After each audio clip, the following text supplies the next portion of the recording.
రోజు కుంభాలు కుంభాలు తింటావు, పట్రా ఏ పోయి. తింటున్నారా? ఎందుకు తినరు?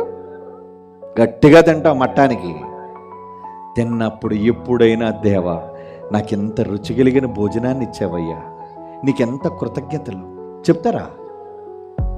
భోజనం అనేసరికి కంగారు, ప్రార్థన మర్చిపోతాడు ఒక్కొక్కడు. ఏమంటే సగం తినేసి అమ్మమ్మ మర్చిపోయినా అప్పుడు ప్రార్థన చేస్తున్నాడు. ఎందుకురా? ఏడు మొదలు పెట్టేసి ఇప్పుడు మధ్యలో ప్రార్థన చేస్తావా? అంటే ఏది గుర్తుందో నీకు? తిండి మీద ఉన్న ఆలోచన దేవుడి మీద కూడా లేదో. ఎంత కృతజ్ఞత అయ్యా నీకు దేవుడి మీద. కీర్తనల గ్రంథం 14వ కీర్తన 4వ వచనం, యెహోవాకి ప్రార్థన చెయ్యకుండా ఆహారం మింగేస్తున్నావే గొంతులోంచి మింగునట్లు